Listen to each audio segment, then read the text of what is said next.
Hey, it's Clay at claytrader.com. This is my top 10 stocks as we head into Wednesday, May 29th. This will be a technical analysis breakdown. So if you're someone that uses charts within your trading, or maybe you're just interested in learning more about charts and how they can be used as a tool to help make good decisions as a trader, this will be a video for you. And also, if you trade Bitcoin, I will do a bonus analysis at the end.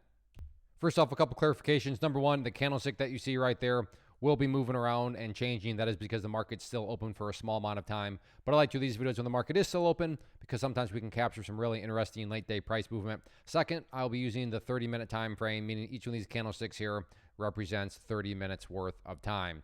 So stock number one, GME.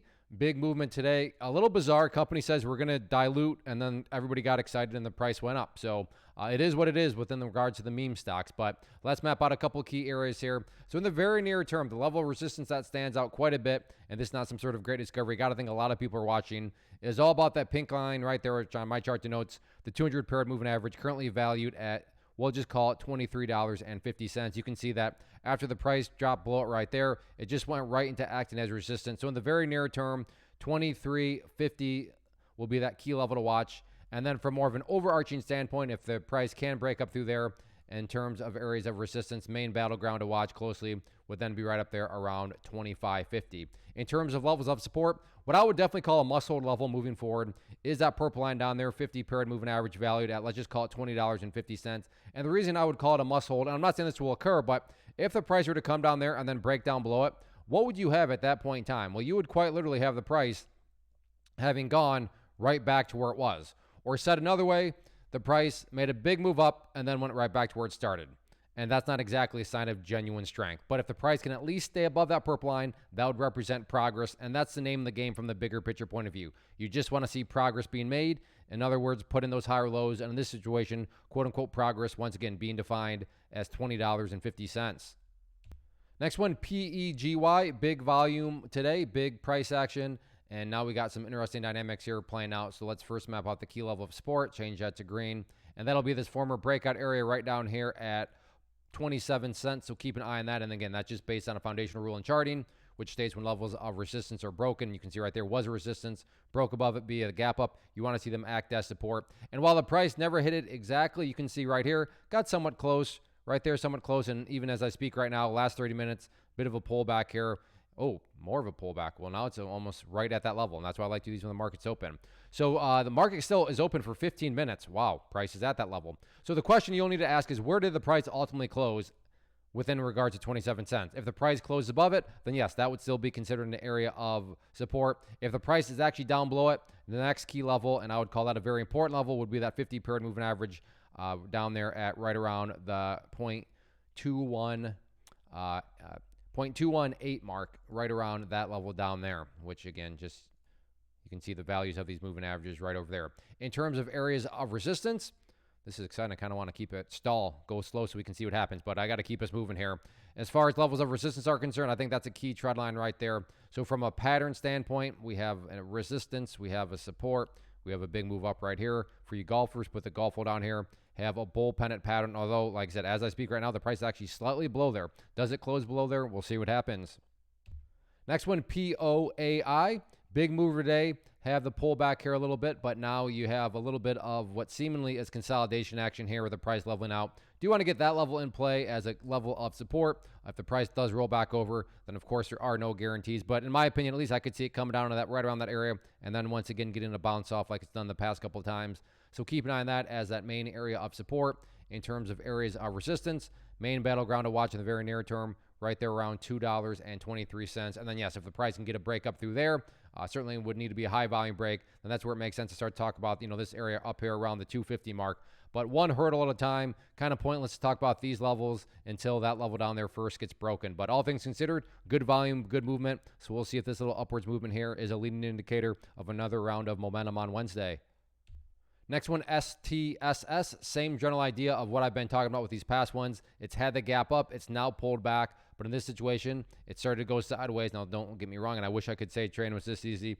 Just because it's pulled back and now going sideways does not mean for sure, guaranteed, without doubt, this thing's curling back upwards. My point here is it now becomes a lot more plausible. It becomes reasonable to say, hey, maybe this pullback is over. Case in point, if the price was still dropping, and I'm sitting here saying, hey, it's looking like the pullback might be over, you'd be totally justified to say, What are you talking about? Based on what? The price is literally dropping straight down. But that's not the case here. It has started to go sideways. Again, does that mean the pullback is over? No, but it certainly becomes a lot more plausible. So as far as levels of support, nothing fancy there. Just a question of, well, where did the pullback finally stop? That was right there at 46. And then in terms of areas of resistance, if this thing's going to try to get itself turned around, key battleground to watch right there at 57 cents.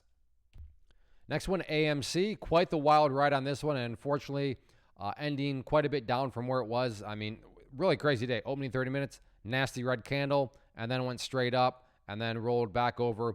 But all things considered, and let me squeeze things out here just to add, and this of course assumes you care about the bigger picture point of view, but all things considered, you can see these lows right there, and then those lows, and then those lows, and then that low, and then these lows right here. And you can see each of these lows keeps getting higher and higher. So if you want to envision those as stair steps, there are still stair steps being built in the upwards direction. And from the big picture point of view, that's what it's all about. You just want to see those signs of progress, like I mentioned earlier.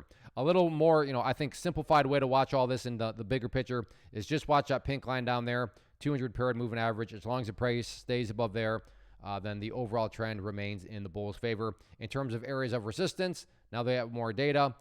Right around this area right here at 523 seems to be a key battleground. You can see right there, rejected the price, rejected the price, rejected the price. So 523, public enemy number one moving forward.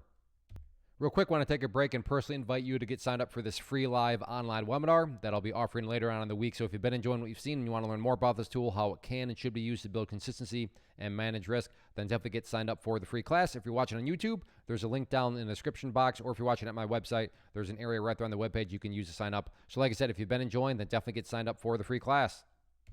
Next one here, GWAV, and this will mean a little bit more to those of you that have watched past videos, but if you have, hopefully remember me talking about that green line right there at 0.0725 and how it was a key area of support. And today that level was tested, and you can see right there, price hovered around there. It did a good job. It passed the test before a nice bounce in the upwards direction. So nothing has really changed in that regard, but other than just pointing out, good sign that the price did maintain that level, because as I've talked about on a couple of them already, it's one of these situations. Let me try to zoom in here. There we go. It's one of those situations where, again, not saying this will occur, but if the price were to drop down below there and then drift, now all of a sudden you have the price having gone right back to where it started down there, which, again, assuming you're bullish, not exactly a sign of genuine strength. In terms of levels of resistance, main battleground here in the very near term, right there at these moving averages, that pink line there at 0.0837. You can see that's right where it got rejected from. So keep an eye on that if this thing does try to turn around. But like I said earlier, the main dynamic was, and the most important dynamic was holding above that area of support, and it did get that mission accomplished today. Next one, AMD. Nice monster move on this one today. So certainly some updates need to be done. I'm going to go ahead and clean that level out. And first key update comes about based on that rule that I've said. When levels of resistance are broken and closed above, you want to see them act as support. So 169 now going to be that main area of support if the price does pull back some more. Even if the price breaks below there, not the end of the world. You still have the 50 period moving average right there with that purple line, which you can see right there. Beautiful job this morning of providing support. And then from the big picture of things, have that pink line down there, 200 period moving average. But that's kind of irrelevant right now given how far up above it is. But nonetheless, my point being is that over the past couple of days with this surge upwards, it has put quite a few areas of support now below the price. In terms of levels of resistance, main battleground to watch, I'm still calling right here at 173.25. Yes, I realize the price did get above it a few times there, but you can see the momentum could really just never maintain itself and certainly didn't pick up any pace as the price ultimately dropped down below there.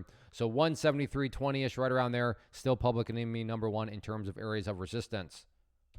Next one, CRKN, nasty move today. One of those where it started off so strong, made the run up here, and, true story, there were some poor souls that were buying right there.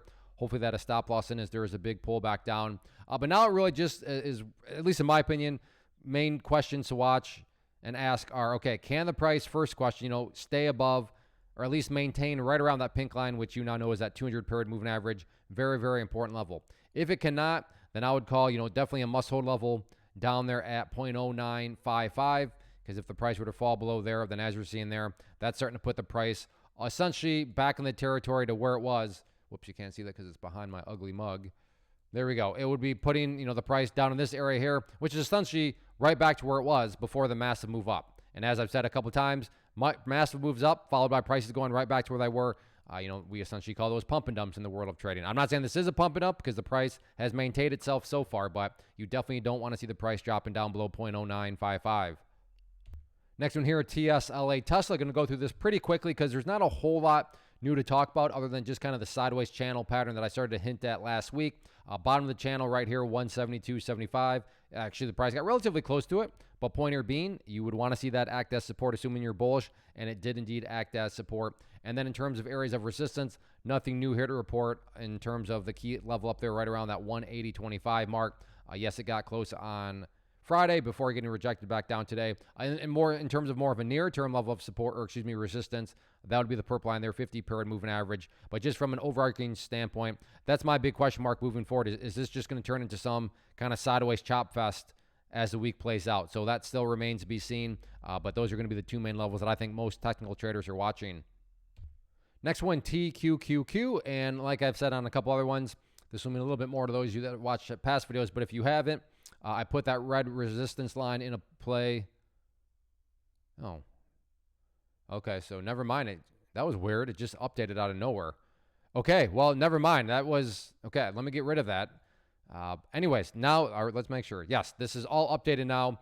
So let's get the first bit into the place because, yeah, this level here is still being very stubborn. Right here at the $66 mark, and I say still being stubborn because through the history, you can see there's this nasty pullback here, and then the price tried to make an epic bounce, and you can see that epic bounce got rejected right there. And then after that, the price has now been spending quite a bit of time right up around that area at $66. So very near term, that'll be the main area to watch. If the price can push through there, next key area of resistance right up there at 66.50. So in some senses, you could just call this a 50-cent resistance zone here, again, from 66 up to 66.50.